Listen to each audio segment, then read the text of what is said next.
Simba Sports Club ambaye ni mgeni katika mchezo huu walipaswa kuwepo hapa saa 5:30 na kwanza, lakini tumefanya jitihada kadhaa.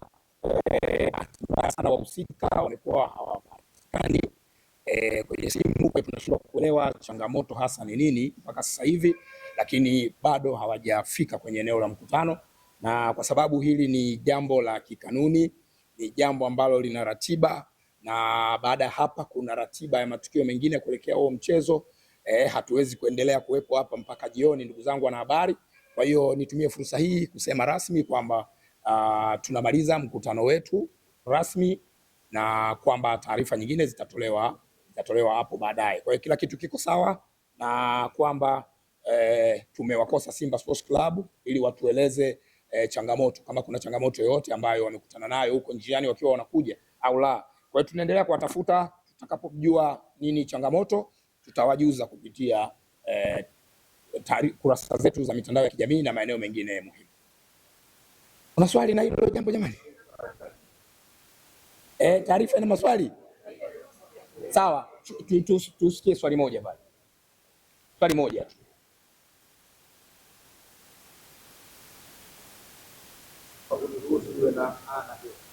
Sawa.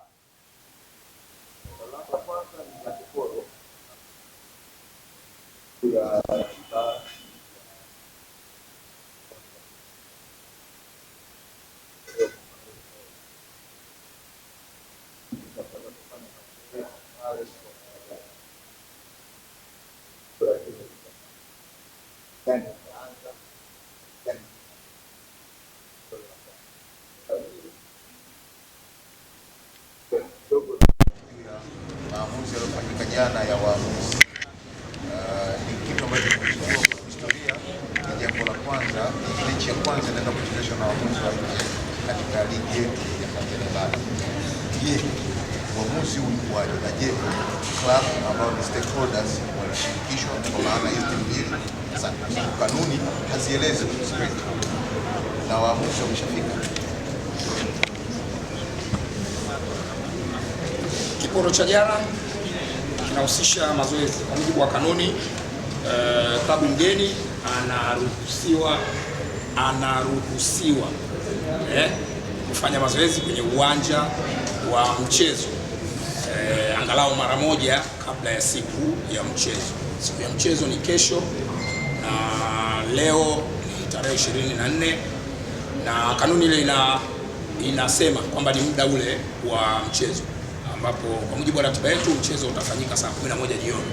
Kwa hiyo saa 11 jioni ya leo ndio muda wa kikanuni wa timu mgeni kufanya mazoezi kwenye uwanja wa Benjamin Mkapa. Lakini nimetumia neno wanaruhusiwa, halazimishi kwenda kufanya mazoezi. Baada ya hapa kuna kikao cha kitaalamu cha maandalizi ya mchezo.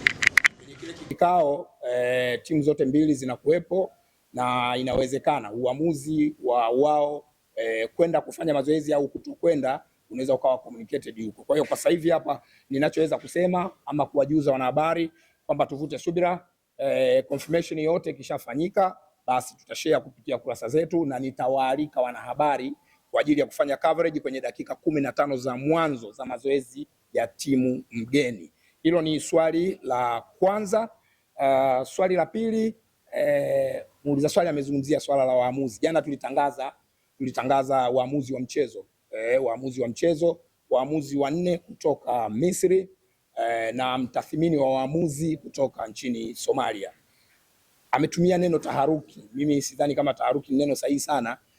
Ni vile watu ni habari ambayo kutokana na upekee wa mchezo wenyewe, upekee wa tukio lenyewe, na watu wameipokea vile vile kiupekee.